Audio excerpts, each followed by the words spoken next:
VWS, Vape with Sharing. Oke, balik lagi dengan Vape with Sharing bareng gue Aldi dan Adit Preva. Oke, hari ini kita akan mungkin ya bahasnya yang ini ya, yang ringan-ringan mungkin untuk sekarang. Buat teman-teman yang baru switching dari rokok ke vape dan masih mungkin awam, device vape tuh sebenarnya ada apa aja sih? Apakah yang kecil-kecil itu masuknya ke vape juga? Nah, mungkin kita akan jelasin lah dikit-dikit di sini ya. Yoi. Nah ini pernah mengenai device vape gitu ya. Gue pernah ngobrol sama Kito yang punya Cikini Vape. Dia pernah ada customer katanya datang ke dia, terus beli Caliburn AK2 kan viral tuh AK2 pink kan ya. Yang pink. Terus customernya tuh nanya, Mas ini tinggal disedot ya? Masih di kotak AK2-nya, dikeluarin terus AK2-nya ditanya, Mas ini tinggal disedot ya? Iya sih memang ada auto draw, betul disedot nggak salah. Tapi jangan lupa diisi liquidnya. Nah itu dia. Artinya gini sih Mang, kita emang industri vape ini berkembang terus ya, usernya berkembang terus. Cuma pada saat ada customer seperti itu, yang harus kita lihat ini sebenarnya adalah vapers baru kita ini sebenarnya kurang literasi, kurang pengetahuan bagaimana cara menggunakan vape-nya ini. Gitu. Pada malas baca kali ya. Hei, sudah ada yang namanya buku manual, jangan dibuang, itu bukan bungkus gorengan, dibaca. Oke. Siap, langsung. Emosi juga ya ternyata ya. Iya, ditahan. Itu ada ya, padahal ditahan di manual ini puasa. Oke, mungkin kita mulai dari yang paling basic mungkin untuk pemula banget. Nah ini ada pod, namanya pod system. Nah ini pod device. Nah biasanya pod device itu cuma dibagi menjadi dua bagian gini aja, yaitu ada device-nya, terus lalu ada cartridge. Nah, cartridge-nya itu biasanya udah langsung jadi satu sama OCC-nya. OCC itu coil ya? Ya, OCC itu organic cotton coil. Jadi kapas sama coil itu sudah jadi satu. Biasanya kita sebutnya sih coil pabrikan. Nah, ini udah jadi satu, disebutnya biasanya kalau kalian ke toko itu tinggal bilang cartridge brand apa yang kalian pakai. Misalnya ini Miniken nih. Miniken V2 ya? Iya. Miniken 2 gitu misalnya. Jadi tinggal datang ke toko, Om beli cartridge Miniken 2 gitu. Nah ini cartridge-nya, jadi terpisah kayak gini. Iya. Nah, dan ada dua jenis juga sih cartridge gini sih, Bang. Ada yang closed system, yaitu liquidnya udah ada di dalamnya nih. Oh iya, betul. Ya, itu tuh buat kayak Snow Plus, Relax. Iya, Relax. Dan ada yang open system kayak gini, artinya dia waktu kita beli itu cartridge-nya masih kosong emang. Betul. Ya. Dan itu butuh kita beli lagi liquidnya. Jadi jangan langsung dihisap, lihat dulu, cek dulu ada liquidnya nggak. Kalau misalnya kalian belinya yang open system biasanya kosong. Nah, ini jadi tinggal dibuka aja. Biasanya udah tinggal buka plastiknya kayak gini, tinggal isi liquid yang sesuai sama selera kalian, entah itu salt nikotin atau free base nikotin. Tinggal kalian tentuin aja. Nah kalau buat yang di pod device gini, gue sih menyarankannya pakai liquid dengan rasio PG/VG 50-50. Iya. Itu biar talk-chair aja sih. Biar meresapnya tuh lebih maksimal, flavornya lebih oke. Iya. Gitu. Jangan pakai yang 70-30 ya. Kalau pakai 70-30 biasanya kental. Jadi rasanya juga nggak maksimal. Banyak yang ngendep. Oh iya bener, banyak pengendapan. Iya. Karena kalau kita lihat nih ya, sambil bahas OCC ya dikit. OCC ini nih, OCC itu dia ada biasanya lubang serap di dalamnya nih. Oke, udah fokus? Nah, ada lubang serap nih, ada biasanya satu OCC itu ada 3 lubang serap. Nah, lubang serap itu fungsinya adalah untuk liquid menyerap ke dalamnya itu. Kalau misalkan kita pakai liquid yang kental, itu penyerapannya jadi kurang. Iya, jadi nggak maksimal flavor yang dihasilkannya. Betul, kayak gitu. Nah lanjut Bang. Oke, nah biasanya juga Nah, kenapa pakai yang liquid yang encer juga yang 50-50 itu karena biasanya pot device itu powernya nggak pernah lebih dari 20 watt. Biasanya kurang dari 20 watt malah. Iya. Dan resistennya itu cuman 1, sekian. Jarang yang ada di bawah 1, di atas 0,8 itu jarang. Nah, biasanya karena resistennya itu pakai resisten tinggi, 1 komaan ke atas, otomatis kan powernya kecil kan. Nah, otomatis kan powernya kecil kan. Nah, karena powernya kecil, otomatis kalau misalnya kita pakai yang kental, penguapannya atau proses penguapannya itu jadi nggak maksimal. Gitu. Makanya pakai yang encer. Iya. Jadi gampangnya gini sih. Kalau pakai pot ya 50-50 lah. Yes. Atau paling banter 60-40. Betul. Nah, terus juga udah dari situ kalau misalnya kalian udah bosan pakai pot device, kalian bisa upgrade ke I/O, all-in-one device. Nah, all-in-one itu maksudnya kalian bisa pakai freebase, bisa pakai nikotin. Kalian bisa pakai freebase, kalian bisa pakai freebase nikotin atau salt nikotin dengan PGVG yang di atas 50-50. Jadi kayak misalnya kalian mau MTL-an bisa, mau tulang tuh jadi kayak ngisepnya kayak ngerokok, jadi ditahan dulu di mulut baru ditarik ke paru-paru, atau enggak DTL itu tinggal kalian tarik itu kayak nafas. Kayak gitu aja, kayak nafas. Nggak gitu sih. Ya, jadi kayak nafas aja gitu, kayak nafas. Nah, itu bisa DTL dan bisa MTL, makanya disebutnya I/O gitu. Nah, jadi I/O device juga ada 2 jenis. Yang pertama ada yang eksternal baterai, jadi kalian harus beli baterainya terpisah, ya. Kayak gini. Terus ada juga yang internal baterai, jadi baterainya udah include di dalam device-nya. Kalau I/O device itu biasanya si coilnya itu bisa dilepas. Jadi kalian cukup beli coilnya aja kayak gini. Beli coilnya kayak gini, nanti tentuin resisten yang kalian mau. Terus kalian pakai liquid apa bisa disesuaikan aja. Oke. Nah, nanya Mang. Apa tuh? Lebih suka yang baterainya bisa diganti atau yang baterainya nggak bisa diganti? Kalau gua lebih suka yang baterainya bisa diganti. Kenapa? Kalau misalnya lagi di luar, itu gue bisa stok baterai. Iya. Ya kan? Iya. Jadi udah mempersiapkan baterai itu udah dicas dulu tuh di rumah. Misalnya bawa 10 gitu kan. Misalnya di luarnya mau 3 hari gitu kan, nggak ke rumah-rumah gitu kan. Nah itu udah tinggal ganti baterai aja. Nah tapi kalau misalnya yang udah internal, yang udah include di dalam device-nya, itu kan kita harus nyari colokan. Iya, pada saat udah habis baterainya ya udah mati gaya. Itu makanya ya udah gitu, mau gimana lagi, udah nggak bisa apa-apa kan. Kalau yang pakai baterai eksternal ya gue masih bisa ganti baterainya gitu, masih bisa menikmati vaping gitu. Iya. Dan apalagi kalau misalnya kalian yang mobility terus kan, nggak di ruangan doang kan. Kalau ini dibawa kemana-mana cuman bawa battery case yang isi 2 baterai cukup kan. Nah kalau ini kalian ya harus bawa kepala chargernya, ya bawa chargeran, terus udah dicas, terus taunya 10 menit baru 10 menit di ruangan udah dipanggil lagi sama atasan. Masa langsung dicabut kan? Enggak kan, susah kan. Bawa device-nya 2, sekalian bawa toko. Buka toko sekalian langsung.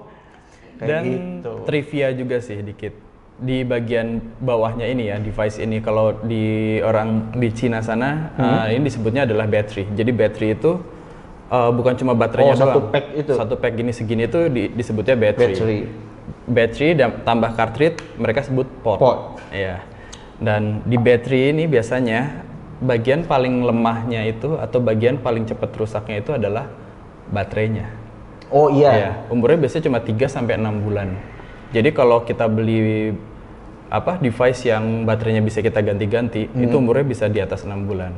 Dan karena saya orangnya irit, saya suka yang kayak gini. Iya. Sukanya yang pakai eksternal ya. Eksternal is the best. Oke, sekarang kita ke ibaratnya ke apanya ya? ke expertnya mungkin ya. Iya, expertnya Dari mungkin pod, I/O, mod. mod. Nah, mod ini sebenarnya ya mungkin kalian udah pernah lihat lah ya. Pasti sering lihat gitu teman-teman kalian pakai device vape tapi yang gede-gede. Jadi sebenarnya pod, I/O dan yang ada di sini tuh sebutannya tetap vape juga gitu loh. Vape device juga gitu ya, alat vape juga gitu. Nah, kalau di mod ini kalian bisa ganti baterai sesuai dengan kebutuhan kalian, terus bisa ganti atomizer sesuai kebutuhan kalian juga, entah itu mau pakai RTA atau RDA atau RDTA, terus misalnya menyesuaikan sama gaya hisap kalian MTL atau DTL gitu. Itu bisa kalian sesuaikan gitu. Jadi ini lebih ke customable. Iya. Ini Customable. paling personal, makanya disebut personal vaporizer itu karena banyak banget kemungkinan yang bisa kita dapat di sini itu banyak banget. Yes.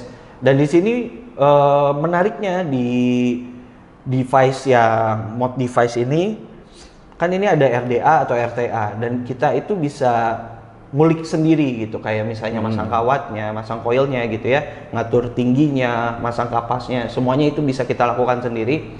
Nah, uniknya adalah di mod device di bagian atomizer rasanya itu bisa berbeda. Iya. Antara settingan yang saya gua buat gitu sama Mang Adit buat, itu bisa beda hasilnya. Meskipun liquidnya sama. Jadi bener-bener personal nih gitu. Jadi sebenarnya, dan ada lagi tapi device-nya nggak ada, mungkin nanti bisa ditampilin ya editor, tolong munculin. Jadi ada juga yang namanya mechanical device. Nah kalau ini mod device tapi dia regulated. Nah ini ada yang pakai chipnya. Ini dua-duanya ada chipnya. Cuman kalau yang ini sistemnya dia variable wattage, terus bisa convert ke variable volt juga. Nah kalau ini modelnya pakai potensio, gitu. Iya. Mechanical, kangen juga ya lihat orang pakai mechanical. Iya. Ya. Tapi kalau yang sekarang karena mungkin vapor sekarang jarang baca, agak ngeri-ngeri sedap sebenarnya. Pakai mechanical, karena kalau untuk pakai mechanical tuh kalian benar-benar harus menguasai omlaw, karena biar kalian bisa vapingnya aman dan nyaman gitu loh. Karena jangan salah, ketika kalian pasang OHM-nya ternyata terlalu rendah, ampernya nggak kuat, kan bisa meledak, baterainya stres. Iya nggak sih Mak? Iya, itu discharge-nya sih, discharge baterainya nggak kuat, misalnya kapasitasnya cuma 10 ampere. Ternyata settingan coilnya itu sangat terlalu rendah ohmnya. Betul. Akhirnya butuhnya misalkan 15 ampere buat baterainya. Akhirnya baterai stres. Ya kayak gitu sih. Iya. Ya jadi sebenarnya kalau misalnya modnya panas itu bukan karena modnya jelek ya, tapi memang kaliannya aja nggak tahu gitu loh. Baterainya gitu, kapasitas baterai kalian apa gitu loh. Jadi kalau di sini, dan satu lagi mungkin buat teman-teman yang menggunakan mod device, entah itu yang mechanical atau regulated, itu usahakan menggunakan baterai yang autentik. Karena itu adalah senjata kalian biar kalian bisa vapingnya lebih maksimal. Kalau misalnya kalian pakai baterai clone yang rusak itu kan modnya kan lebih mahal mod kan dibandingin baterai gitu. Kalau gua sih lebih sayang mod gua gitu daripada baterai gua ya gitu. DNA atau misalnya Hexom atau misalnya ya mod-mod kayak gini, ini harganya aja udah berapa? Ini berapa lu beli? 500. Nah ini 500. Baterai cuman berapa? 100. Paling 100-an. 100 lah, 100.000. 6,5. Tuh. Apaan? 6,5. 2016. Pamer lu. Wah, yang lagi ngejelasin mah pamer lu. Iya tahu, tua lu dasar. 2016. Nah, ini kalau misalnya kalian pakai baterainya yang nggak autentik, itu bisa ngerusak chipnya juga, bener nggak Bang? Iya. Seperti yang udah kita jelasin di episode sebelumnya ya tentang baterai. Sebelumnya belum naik ya? Belum naik ya, sabar ya. Editor siap, kejar. Ya, jadi kalau baterainya clone atau misalnya baterainya kualitasnya nggak baik, itu bisa ngerusak ke chipnya juga. Jadi bukan hanya mechanical. Tahu nggak Bang? Apa tuh? Ngomongin baterai, saya nahan diri buat nggak promosi. Iya, saya tahu. Anda yang punya VRK, saya bantu promosi. Saya tidak promosi. Saya bantu promosi, tolong ditransfer ya. Iya. Oh nggak gitu, pilih baterai yang bagus, yang proper. Ya. Sebenarnya kalau baterai itu pakai baterai apa aja, yang penting kalian tahu itu baterai autentik, kondisinya bagus, dah gitu loh. Iya. Pokoknya itu aja. Tenang, VRK top. Ini sudah ada. Ya, jadi gitu. Jadi kalau untuk yang di mod, yang menggunakan mod device, mohon diperhatikan penggunaan baterainya. Nah, untuk RDA atau RTA atau RDTA itu bisa kalian sesuaikan sama selera kalian. Iya. Jadi kemarin juga kita sempat bikin kuadran ya. Ya tuh ya, kita sempat bikin kuadran di mana leveling orang vapers. Dari paling bawah itu adalah paling pertama kali mereka memulai vape. Itu adalah device pod. Kita merekomendasikan yang paling cocok. Yang kedua adalah kalau misalkan udah cukup teredukasi ya, merasa wah gue udah mulai bisa nih vape, mengerti device-nya, bisa pakai AIO dan habis itu baru ke mod. Iya, levelnya itu kita bikin kayak gitu. Tapi kalau merasa dirinya luar biasa gitu, oh I'm extraordinary, gue mau langsung aja beli Hexom gitu dan perintilannya kayak gitu, it's okay sih sebenarnya. Nggak apa-apa, sebenarnya nggak apa-apa kalau misalnya kalian merasa sudah paham dan pengen langsung pakai mod, nggak apa-apa. Cuman jangan salah asuh aja sih, saya titip. Kalau gue malah mikirnya gini, sebelum beli produk, ngukur diri dulu deh. Karena gini, kalau misalnya lu ngerasa belum terlalu paham tentang produk yang lu beli, terus lu langsung beli yang high end, yang ibaratnya yang langsung high end, yang high level gitu ya, yang kayak misalnya lu langsung beli mod gitu, modnya juga misalnya langsung beli Hexom, terus lu nggak ngerti cara pakainya, kan sayang. Kayak misalnya lu udah ngeluarin harga mod aja, modnya misal 3 juta atau misalnya beli mod DNA 2 juta gitu kan. Terus lu merasa nggak maksimal di situ, lu bisa ngerasain kok nggak enak ya gitu, kecewa gitu. Kan lu udah ngeluarin uang segitu tuh, terus lu jual taruhlah harga lu keterima cuma harganya 70% dari yang lu keluarin gitu. Sayang dong uangnya gitu. Mendingan lu coba dulu untuk teman-teman yang baru switching nih dari rokok ke vape gitu. Mendingan lu coba dulu pakai pod gitu ya. Pod kan murah tuh. Ibaratnya 200.000 atau misalnya 150.000 aja sekarang udah ada gitu kan. Iya, betul. Lu beli juga nggak rugi-rugi amat gitu loh. Yang penting experience-nya tuh bukan experience yang salah. Iya. Karena kita di vape ini sebenarnya cari temen, bro. Betul. Kita cari temen, terus lu datang ke industri ini nyobain vape, langsung beli mod ternyata salah, terus habis itu salah setting, akhirnya bilang vape nggak enak. Itu tuh kita sebenarnya sedih loh. Iya. Kita gagal mendapatkan seorang teman baru gitu. Dan nggak kayak gitu sih. Ya kita sih berharapnya kita sama-sama di sini, dan kalau misalkan kita emang harus udah bukan pensiun apa katanya? Mungkin ibaratnya lulus lah. Lulus dari vape, di mana lu bisa berhenti merokok, bisa berhenti nge-vape. Nah, tapi kan temennya masih tetap berjalan. Pertemanannya masih masih gitu. Jalan. Itu yang gue seneng dari vape itu. Dan itu yang gue harapin sih, kita dapat teman baru, terus salah satu teman kita itu lulus, kita masih bisa tetap temenan di sini. Iya, gitu. Nggak ada salahnya. Dan vape ini gila sih, gue dapet teman banyak banget dari industri ini sih. Saya aja kenal sama beliau karena vape. Karena vape ya. Iya. Gitu. Saya kenal sama kameramen yang tadi yang sombong ya, itu juga karena vape. Aman gitu. Ya, jadi buat teman-teman rajin-rajin aja, karena sekarang udah mulai Covid juga sudah mulai turun, tetap pakai protokol kesehatan, rajin-rajin aja, mulai rajin lagi main ke vape store untuk nanya-nanya, untuk konsultasi gitu, cari referensi lagi ya, biar nggak ada salahnya lah ya.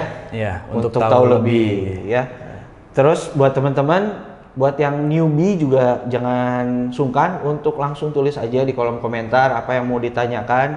Nanti insya Allah kita jawab pertanyaannya satu persatu gitu ya. Mungkin nanti kita bikinin sesi khusus gitu, kalau ada pertanyaannya banyak gitu ya, di video ini banyak pertanyaannya, kita buat sesi khusus, kita kita tampilin pertanyaannya ya, bikin sesi Q&A kan.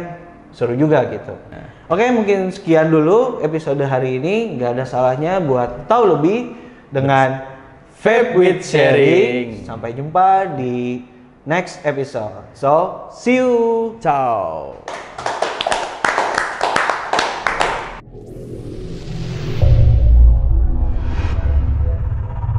VWS, Vape with Sharing.